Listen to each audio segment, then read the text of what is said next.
ونعوذ بالله من شرور أنفسنا ومن سيئات أعمالنا من يهده الله فلا مضل له ومن يضلله فلا هادي له أشهد أن لا إله إلا الله وحده لا شريك له وأشهد أن محمدا عبده ورسوله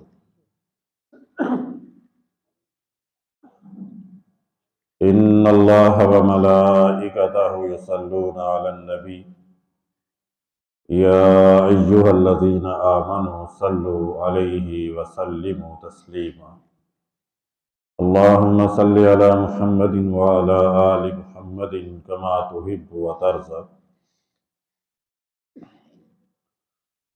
أما بعد فإن أصدق الكلام كلام الله وخير الهدي هدي محمد صلى الله عليه وسلم وشر الأمور محدثاتها وكل محدثة بدعة وكل بدعة ضلالة وكل ضلالة في النار۔ بزرگان من، واجب الاحترام میرے بھائیو اور دوستو، ہر قسم کی حمد و ثنا، بزرگی، برتری، کبریائی اللہ احکم الحاکمین کے لیے ہے، اور لاکھوں کروڑوں ان گنت بے شمار لاتعداد درود و سلام اس ہستی اقدس مقدس مطہر طاہر و طیب پر جن کا نام نامی اسم گرامی محمد صلی اللہ علیہ وسلم انسان کو اپنی یہ زندگی بسر کرنے کے لیے ہر لمحے کسی نہ کسی پر اعتماد کرنا پڑتا ہے۔ اگر انسان کسی کے ساتھ کاروبار کرتا ہے شراکت داری کی بنا پر، تو جب تک وہ اپنے شراکت دار پر اعتبار نہیں کرے گا وہ کاروبار نہیں کر سکے گا۔ اگر انسان کسی تعلیمی ادارے کے تعلیم کی غرض سے اپنے بچوں کو داخل کروانا چاہتا ہے، جب تک اسے کامل اعتماد نہیں ہوگا کہ یہ میرے بچوں کی تربیت صحیح کریں گے، ان کو تعلیم صحیح دیں گے، تب تک کوئی انسان کسی تعلیمی ادارے میں اپنے بچوں کو داخل نہیں کرواتا۔ انسان بیمار پڑ جائے، اسے علاج معالجے کی ضرورت ہو تو وہ اعتماد کرتا ہے، اعتبار کرتا ہے کسی ڈاکٹر پر، تبھی تو اس کے پاس جاتا ہے۔ اور اعتماد نہ ہو تو انسان کسی کے پاس اپنی امانت نہیں رکھتا ہے۔ اعتماد نہ ہو تو 10 روپے بھی کسی کے پاس رکھنے انسان گوارا نہیں کرتا۔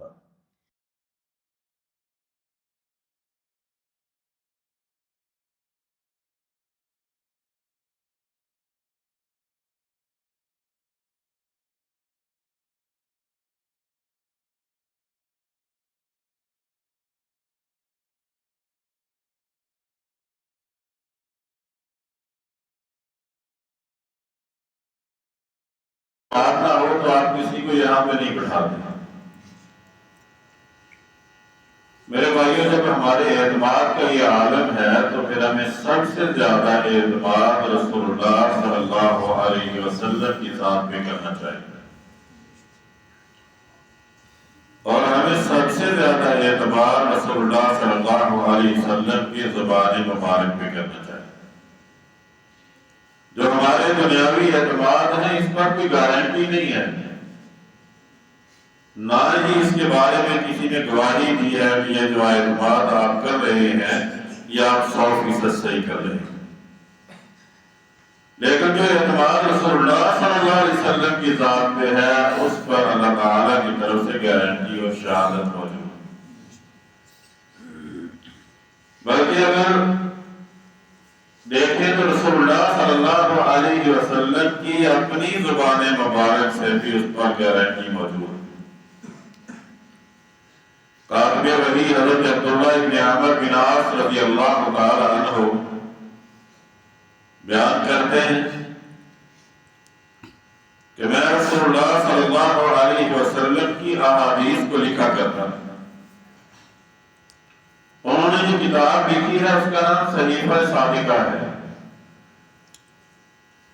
بعد میں آنے والے محدثین نے ان کی اس کتاب کو اپنی کتابوں کے اندر شامل کر لیا اور وہ اس کتاب سے بڑی محبت کرتے تھے۔ ان کے شاگرد کہتے ہیں کہ ہم ان کی ہر کتاب بلا اجازت لے لیا کرتے تھے، لیکن جب یہ کتاب لینے کی باری آتی تو ہمیں اجازت لینی پڑتی۔ اپنے تکیے کے نیچے انہوں نے رکھی ہوئی تھی، جب بھی مسئلہ پوچھتا اگر زبانی یاد ہوتا تو بتلا دیتے، اگر زبانی نہ یاد ہوتا تو وہ صحیفہ صادقہ جس میں رسول اللہ صلی اللہ علیہ وسلم کی احادیث لکھی ہوئی تھی وہ کھولتے، اس میں مسئلہ دیکھتے اور پھر بتا دیتے۔ فرماتے ہیں کہ اللہ کے نبی صلی اللہ علیہ وسلم کی ہر بات کو لکھا کرتا۔ چند شرفاء قریش نے یہ بات کہی کہ آپ اللہ کے رسول صلی اللہ علیہ وسلم کی ہر بات کو لکھتے چلے جاتے، ورسول اللہ صلی اللہ علیہ وسلم بشر یتکلم فی الغضب والرضا۔ اللہ کے رسول صلی اللہ علیہ وسلم تو بشر ہیں، کبھی غصے میں ہوتے ہیں، کبھی خوشی کے عالم میں ہوتے ہیں۔ انسان ان دونوں صورتوں میں بسا اوقات ایسی باتیں کہہ جاتا ہے کہ جو غیر مناسب ہوتی۔ حضرت عبداللہ ابن عمر کہتے ہیں کہ میں لکھنے سے تو رک گیا، لیکن مجھے یہ بات اچھی نہ لگی، میں نے یہ بات رسول اللہ صلی اللہ علیہ وسلم سے فرمائی کہ اللہ کے رسول، یہ قریش کے جو سردار ہیں، جو شرفاء ہیں، انہوں نے مجھے یہ بات کہی ہے کہ آپ اللہ کے نبی صلی اللہ علیہ وسلم کی ہر بات کو لکھتے چلے جاتے۔ رسول اللہ صلی اللہ علیہ وسلم نے اپنی شہادت کی انگلی کو اٹھایا اور اپنے منہ کی طرف کر کے کہا والذی نفسی بیدہ لا یخرج منہ الا الحق۔ مجھے اس ذات کی قسم ہے جس کے قبضہ قدرت میں میری جان ہے کہ اس منہ سے سوائے حق کے نکلتے کچھ نہیں۔ اللہ کے نبی صلی اللہ علیہ وسلم کی ذات پر اعتماد اس لیے ہے کہ اس کی گارنٹی اللہ نے بھی دی ہے، رسول اللہ صلی اللہ علیہ وسلم نے بھی دی۔ ہم قرآن کی آیت کریمہ عموماً سماعت فرماتے رہتے ہیں۔ اللہ کے نبی صلی اللہ علیہ وسلم کے حوالے سے کہ رسول اللہ صلی اللہ علیہ وسلم اس وقت تک کلام نہیں کرتے جب تک کہ اللہ کی وحی نازل نہیں ہوتی۔ قرآن نے متعدد شہادتیں دی ہیں رسول اللہ صلی اللہ علیہ وسلم کی زبان کے حوالے سے۔ ہم نے آج کے اس مختصر سے درس میں یہ دیکھنا ہے کہ کیا ہمارا رسول اللہ صلی اللہ علیہ وسلم کی ذات پر اعتماد ویسا ہی ہے جیسا ہم ایک دوسرے پر اپنی زندگی گزارنے کے لیے کرتے ہیں۔ اللہ کے نبی صلی اللہ علیہ وسلم نماز عید کی ادائیگی کے لیے تشریف اور آگے حدیث کو شک ہے کہ عید الفطر تھی یا عید الاضحیٰ تھی۔ رسول اللہ صلی اللہ علیہ وسلم نے نماز عید پڑھائی، وعظ و نصیحت فرمایا اور پھر دل میں خیال آیا کہ شاید عورتوں تک میری بات پہنچی ہے یا نہیں پہنچی۔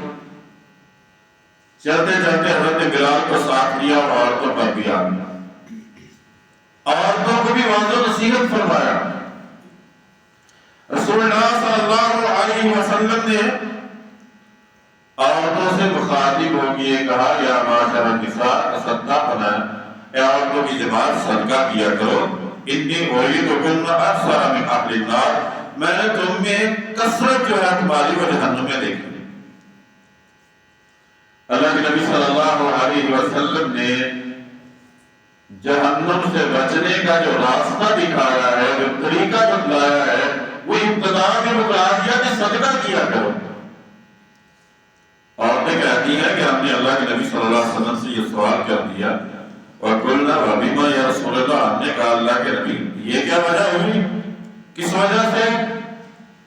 فرمایا تُكْثِرْنَ اللَّعْنَ وَتَكْفُرْنَ الْعَشِيرَ، کثرت کے ساتھ لعن طعن کرتی ہو اور اپنے خاندوں کی ناشکری کرتی ہو۔ یہ وجوہات ہیں جن کی بنا پر تمہیں جہنم کے اندر دیکھا۔ صحیح بخاری کے الفاظ ہیں کہ رسول اللہ صلی اللہ علیہ وسلم کے الفاظ کہنے تھے کہ میں نے تمہاری کثرت جہنم کے ساتھ دیکھی ہے. وہ عورتیں عید پڑھنے کے لیے آئی تھی، روپے پیسے لے کے بازار میں نہیں آئی تھی. اب ان کے پاس تھا کیا؟ یا ان کے ہاتھوں کے کنگن تھے یا ان کے کانوں کی بالیاں تھی، اتاری لا کے حضرت بلال رضی اللہ تعالیٰ عنہ کی جولی میں ڈال دی. زبان رسول اللہ صلی اللہ علیہ وسلم کی ہے، ذات اللہ کے نبی صلی اللہ علیہ وسلم کی ہے. رسول اللہ صلی اللہ علیہ وسلم نے کہہ دیا کہ تمہیں میں نے جہنم میں دیکھا ہے. آپ علیہ السلام نے کہہ دیا کہ صدقہ کرو جہنم سے نجات مل جائے گی، بس فوراً اللہ کے نبی صلی اللہ علیہ وسلم کی بات کو مان دی. اعتماد ہے کہ اللہ کا رسول جھوٹ نہیں بولتا ہے. جب اللہ کے رسول صلی اللہ علیہ وسلم نے فرمایا تو حق فرمایا، سچ فرمایا. ہمارا اعتماد کیسا ہے رسول اللہ صلی اللہ علیہ وسلم کے ساتھ؟ ہم سنتے ہیں، ایک کان سے سنا دوسرے کان سے نکالا ان کی طرف. اللہ کے رسول صلی اللہ علیہ وسلم نے ایک دن ارشاد فرمایا، غزوہ تبوک کا موقع ہے، فرمایا من جہز جیش العسرہ فلا الجنہ. جب غزوہ تبوک کے لیے یا جیش العسرہ کے لیے اپنا مال خرچ کرے گا، میں محمد صلی اللہ علیہ وسلم گارنٹی دیتا ہوں کہ وہ جنتی ہے. شدید گرمی کا موسم ہے، پھل پک کے تیار ہو چکی. ایک کسان جو سارا سال محنت کرتا ہے، جب اس کی فصل پک جاتی ہے، تیار ہو جاتی ہے، اس کی بڑی سوچیں ہوتی ہیں کہ فلاں ضرورت بھی پوری کروں گا، فلاں ضرورت بھی پوری کروں گا، فلاں کروں گا، فلاں کروں گا. لیکن اگر اسی وقت اس کو کہہ دیا جائے کہ فصل کو چھوڑو اور چلو تمہیں اللہ بلا رہا ہے، اللہ کے راستے میں نکلو، تو وہ نکلے گا. لیکن یہاں تو سبھی نکل پڑے ہیں. مدینے میں پیچھے یا منافق بچے ہیں یا عورتیں بچی ہیں یا بچے اور بوڑھے بچے ہیں. رسول اللہ صلی اللہ علیہ وسلم نے اس کو جیش العسرہ اس لیے فرمایا کہ مدینہ طیبہ سے شام کے راستے پر تقریباً 680 کلومیٹر کے فاصلے پر تبوک واقع ہے. ایک طویل ترین سفر ہے، اور سفر بھی جدید ترین گاڑیوں کا نہیں ہے، بلکہ سفر بھی اونٹوں اور گھوڑوں کا پیدل ہے. گرمی بھی شدید ہے، منزل بھی دور ہے، پاس بھی چیز کوئی نہیں ہے. اللہ کے رسول صلی اللہ علیہ وسلم نے فرمایا کہ من جہز جیش العسرہ فلہ الجنہ. اور مقابلے میں کون آ رہا ہے؟ شام سے آنے والے بعض تاجر جو مدینہ طیبہ آیا کرتے تھے اور وہ شہد اور زیتون کے تیل کا کاروبار کرتے تھے. انہوں نے کہا کہ کسریٰ نے حکم دیا ہے اپنے زیر نبی شامی حکومت کو کہ بہت بڑی فوج جمع کرو اور جا کے مدینہ طیبہ میں چڑھائی کرو. بلکہ کیسر نے یہ حکم دیا کہ یہ کام کرو. شام اس کے زیر نگی ہے. البتہ یہ شامی عرب تھے، لیکن ان کے ساتھ یہ ملتے تھے اس کے زیر نگی. اب اللہ کے رسول صلی اللہ علیہ وسلم کو آگے بتلایا کہ وہاں تو بہت بڑی فوج جمع ہو رہی. اللہ کے نبی صلی اللہ علیہ وسلم نے فرمایا کہ بجائے اس میں مدینہ طیبہ میں رہا جائے، ان کے علاقے میں جا کے ان کے ساتھ لڑائی. جملہ یہ ہے کہ من جہز جیش العسرہ فلہ الجنہ، کہ جو بندہ جیش العسرہ کے لیے غزوہ تبوک کے لیے اپنا مال خرچ کرے گا اس کے لیے جنت ہے. آپ نے سیدنا صدیق اکبر رضی اللہ تعالیٰ عنہ کا یہ واقعہ اکثر سنا ہے، لیکن غور ہم کم ہی کرتے ہیں. سن لیتے ہیں، سبحان اللہ کہہ دیتے ہیں. جو اپنے گھر میں گئے اور سارے کا سارا گھر کا ساز و سامان لا کے رسول اللہ صلی اللہ علیہ وسلم کے سامنے رکھتے ہیں. اللہ کے نبی صلی اللہ علیہ وسلم نے سوال کیا، ما ابقیت لأہلہ، اپنے گھر والوں کے لیے کیا چھوڑا؟ فرمایا ان کے لیے اللہ اور اس کے رسول کی محبت کو چھوڑ کے آیا صلی اللہ علیہ وسلم. آج کے دور میں کوئی بندہ اپنی زندگی کی جمع پونجی لا کے مسجد میں رکھ دے کہ میں اللہ کے نام پہ وقف کرنے کے لیے آیا ہوں، اس کے آس پاس والے، اس پڑوس والے، اس کے بہن بھائی، دوست احباب، عزیز و اقارب کیا کہیں گے اس کو؟ ہم ایسے شخص کو بیوقوف نہیں سمجھتے کہ اس نے زندگی کی جمع پونجی جو ہے وہ اللہ کے راستے میں لگا دی ہے؟ یا آپ یوں سمجھے کہ آپ وہ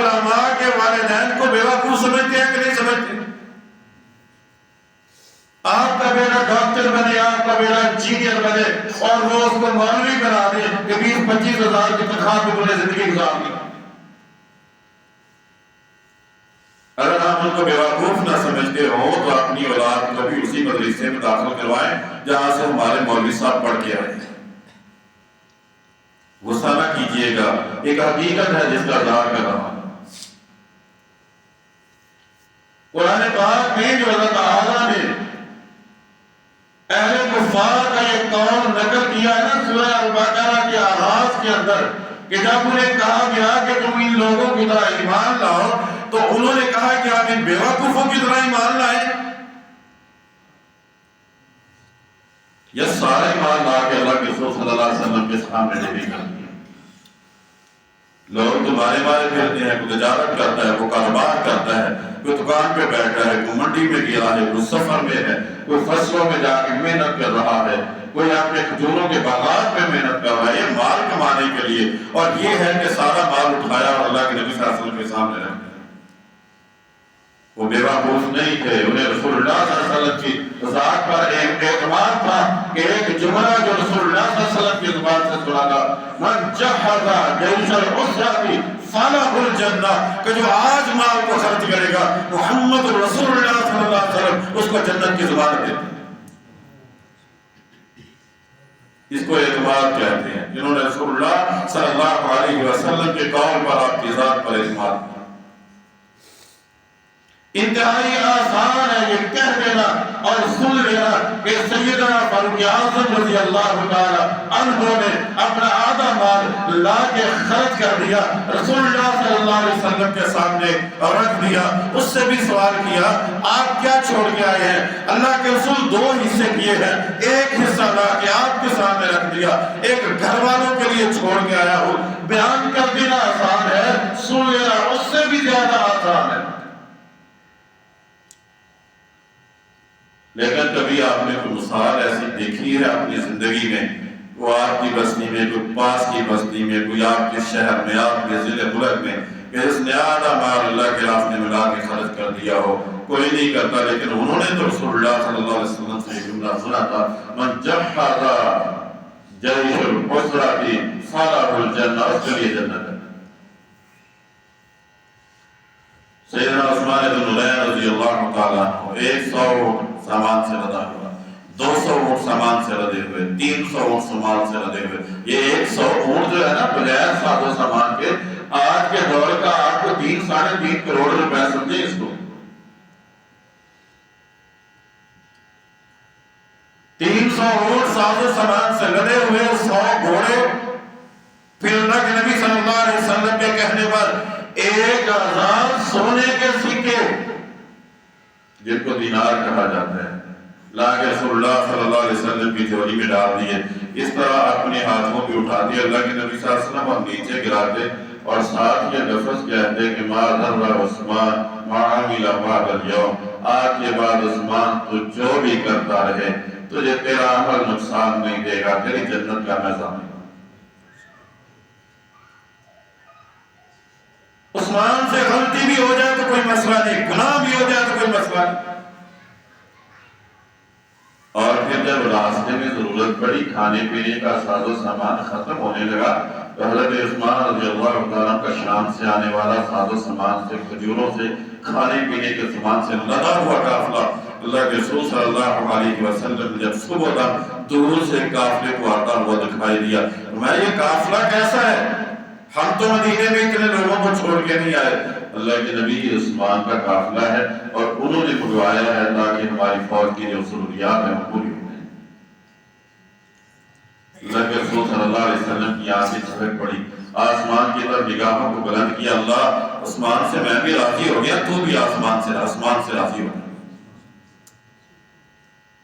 اعتماد ہونا چاہیے رسول اللہ صلی اللہ علیہ وسلم کی زبان مبارک پر کہ جب اللہ کے رسول نے فرما دیا ویسے ہو کے رہے گا.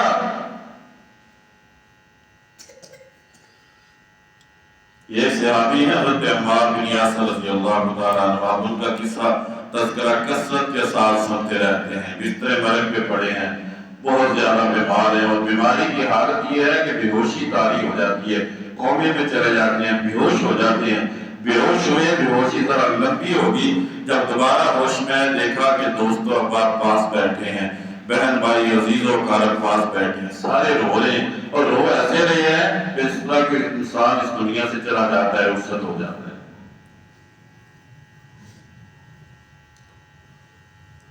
فرمایا مجھے پتا ہے کہ تم کیوں روتے ہو، تم نے یہ سمجھ لیا کہ عمار کو موت آ گئی ہے، عمار نہیں مرے گا،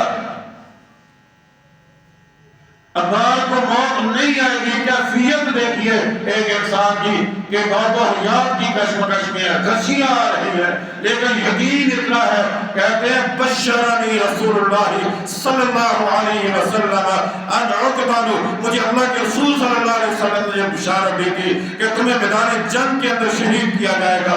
میں بستر مرگ پہ ہوں، میدان جنگ میں گیا نہیں ہوں، میدان جنگ نہیں ہے، نہ شہید کرنے والا موجود ہے، تم کیسے کہ میں مر جاؤں گا۔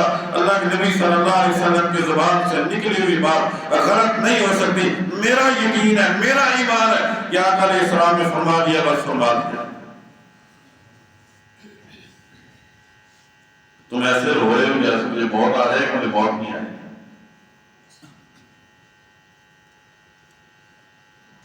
ہمارے دکھ کیا ہوتے ہیں، کچھ سیریس سی بیماری لگ گئی تو ہم ٹینشن میں ہوتے ہیں، مر جائیں گے، شوگر آئی ہوئی تو مر جائیں گے، بلڈ پریشر آئی ہو گیا تو مر جائیں گے، ہارٹ اٹیک ہو گیا تو بس اب سانس نکلنے والے ہیں۔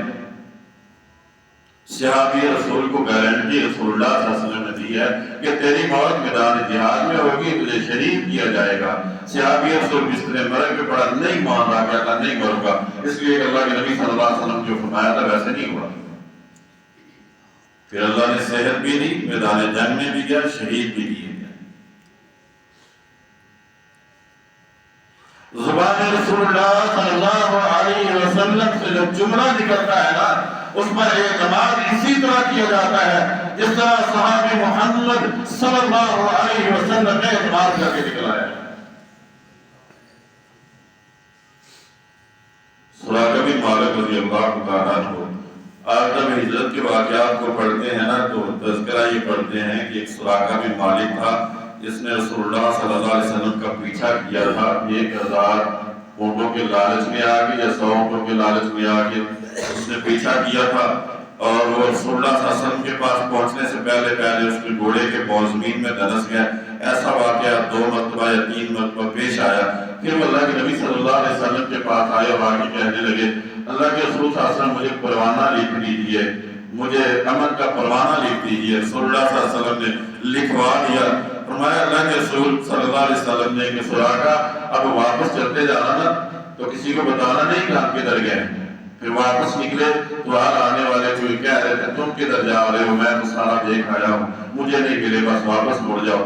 سارے کے سارے واپس کر دیے۔ رسول اللہ صلی اللہ علیہ وسلم بحفاظت مدینہ منورہ پہنچے۔ ابھی اللہ کے نبی صلی اللہ علیہ وسلم کے صحابی نہیں بنے تھے، پروانہ امن لکھا تھا۔ رسول اللہ صلی اللہ علیہ وسلم نے فرمایا سراقہ وہ وقت کیسا ہوگا جب کسرا کے کنگن تیرے ہاتھوں میں پہنائے جائیں گے۔ بڑا حیران متعجب، اللہ کے رسول کسرا بن ہرمز کی بات کر رہے ہیں۔ فرمایا ہاں کسرا بن ہرمز کے کنگن تجھے پہنائے جائیں گے۔ جاننے والا کون ہے؟ جسے اپنی بستی والوں نے ٹکنے نہیں دیا، چند ایک صحابہ ہے ان کو لے کے پردیس میں جا رہا ہے، اپنی سلطنت کوئی نہیں، اپنی فوج کوئی نہیں، اپنا ملک کوئی نہیں، اور بات کس کی ہو رہی ہے؟ وقت کی سپر پاور کی۔ آج کے دور میں آپ کو کہے کہ امریکہ پر ہمارا قبضہ ہو جائے گا کوئی پاکستان سے ان کا، تو آپ اس کی بات کو مان لیں گے کہ اپنی حیثیت کو دیکھو کس طرح تم امریکہ پہ قبضہ کرنے جا رہے ہیں۔ سراقہ بن مالک نے یہ بات پلے باندھ لی، مسلمان ہوئے، صحابی رسول بنے۔ ایک دفعہ بیمار ہو گیا، بیٹے گیا طبیب لوگ کو لے گیا، طبیب نے کلائی پہ ہاتھ رکھا اور ہاتھ رکھ کے کہنے لگا کہ بس اس کا آخری وقت ہی سمجھیں کہ جو بیماری اس کو لگی ہے نا اس سے جانور نہیں ہو سکتا، بس اس کی موت ہی آئے گی۔ بیٹے بڑے پریشان ہیں، رو رہے ہیں کہ باپ ہمارا مرنے والا ہے۔ سراقہ بن مالک رضی اللہ تعالیٰ کے کان میں جب یہ بات پڑی، میں تم کیسے کہتے ہو سراقہ مر جائے گا؟ سراقہ نہیں مرے گا، ابھی کسرا فتح نہیں ہوا، اس کے خزانے مال غنیمت میں آئے نہیں، سراقہ کے ہاتھوں میں گنڈن پہنائے نہیں گئے، تو سراقہ مر کیسے جائے گا؟ سراقہ نہیں مرے گا، اس کو موت نہیں آئے گی۔ پھر ایسے ہی ہوا، اللہ نے صحت تندرستی دی، اور سیدنا فاروق اعظم رضی اللہ تعالیٰ عنہ کے زمانے میں کسریٰ بن ہرمز کو فتح کیا گیا، اس کے خزانے مال غنیمت کے طور پر لائے گئے، مسجد نبوی کے صحن میں ان کا ڈھیر لگایا گیا۔ سیدنا فاروق اعظم رضی اللہ تعالیٰ عنہ نے کنگنوں کو اٹھایا، فرمایا سراقہ بن مالک کدھر ہے؟ اللہ کے نبی صلی اللہ علیہ وسلم نے ایک بات اس سے کہی تھی، اب وقت آ گیا ہے، رسول اللہ صلی اللہ علیہ وسلم کی پیشین کو پوری ہونے والی ہے۔ سراقہ بن مالک کو بلایا گیا اور وہ کنگن ان کے ہاتھوں میں پہنائے گئے۔ اعتماد کیجئے میرے بھائیوں، جب تک ہمیں رسول اللہ صلی اللہ علیہ وسلم کی ذات پر آپ کے صحابہ کی طرح اعتماد نہیں ہو جاتا، آپ کے ایک ایک قول پر، آپ کی ایک ایک بات پر اعتماد نہیں ہو جاتا، تب تک ہم حقدار نہیں ہے کہ ہم کہہ سکیں کہ ہم نے رسول اللہ صلی اللہ علیہ وسلم پر ایمان لانے کا، کلمہ پڑھنے کا حق ادا کر دیا۔ بس اوقات اس طرح کی باتیں بیان کی جاتی ہیں تو لوگوں کے ذہن میں یہ بات آتی ہے، اور بعض وقت ایسے ہیں بھی کہ وہ رسول اللہ صلی اللہ علیہ وسلم کی احادیث کو اپنی عقل کے ترازو میں تولتے ہیں اور کہتے ہیں کہ ہماری عقل اس بات کو نہیں مانتی، عذاب قبر کے منکر اس لیے ہے کہ عقل نہیں مانتی، فلاں چیز کا انکار اس لیے کہ عقل نہیں مانتی۔ میرے بھائیوں، یہ رسول اللہ صلی اللہ علیہ وسلم کی احادیث، آقا علیہ السلام کے اقوال اللہ کی وحی پر مشتمل ہیں، اور وحی ہماری عقل کے تابع نہیں ہے۔ اگر معیار عقل ہو تو صرف حدیث رسول صلی اللہ علیہ وسلم میں قرآن کے اندر بہت سارے ایسے واقعات موجود ہیں کہ جن کو عقل نہیں مانتی۔ ایک مثال دے ایک بات کو ختم کرتے ہیں، سورہ بقرہ میں تفصیل کے ساتھ ایک واقعہ ہے کہ ایک بندہ مر گیا تھا، اس کے قاتل کا پتہ نہیں چل رہا تھا، جہاں پر یہ بقرہ جس کے ساتھ سورہ کا نام ہے نا، گائے کا قصہ پورا اللہ تعالیٰ نے پہلے پارے میں نازل فرمایا ہے۔ گائے کو ذبح کیا گیا، اس کے گوشت کے ٹکڑا اس مردے کو مارا گیا، وہ زندہ ہو گیا، اور اس نے کہا کہ مجھے فلاں فلاں نے قتل کیا ہے۔ کیا گائے کا گوشت مارنے سے مردے زندہ ہو جاتے ہیں؟ عقل مانتی ہے اس بات کو؟ آپ پوری گائے اٹھا کے کسی مردے کو مار کے دیکھنے کا وہ زندہ ہو جائے تو کہنا ہمارا ایمان ہے نا قرآن پہ؟ عقل پہ نہیں، قرآن پہ ایمان ہے، عقل پہ نہیں، رسول اللہ صلی اللہ علیہ وسلم کی اس بات پہ ایمان۔ حضرت علی مرتضیٰ رضی اللہ تعالیٰ عنہ شیر خدا، ان کا ایک قول یہاں پہ یاد آ گیا، وہ فرمایا کرتے تھے کہ اگر دین عقل کے تابع ہوتا نا تو جرابوں پر جو مسح کیا جاتا ہے یہ پاؤں کے نیچے کیا جاتا ہے۔ جب بندہ چلتا ہے تو پاؤں نیچے سے گندے ہوتے ہیں، اس وقت تو کچی زمین تھی نا، کچی مٹی تھی، تو مسح کہاں کیا جاتا ہے؟ پاؤں کی چھت پہ کیا جاتا ہے۔ عقل تقاضا کرتی ہے نیچے مسح کیا جائے، رسول اللہ صلی اللہ علیہ وسلم کا حکم ہے اوپر مسح کیا جائے۔ دین عقل کے تابع نہیں ہے، ہماری عقل اللہ کے دین کے تابع ہے۔ اللہ سے یہ دعا ہے جتنا میں نے کہا ہے اور آپ نے سنا ہے، ہم سب کو اس پر عمل کرنے کی توفیق عطا فرمائے۔ اقول قولی ھذا استغفر اللہ لی ولسائر المسلمین والحمد للہ۔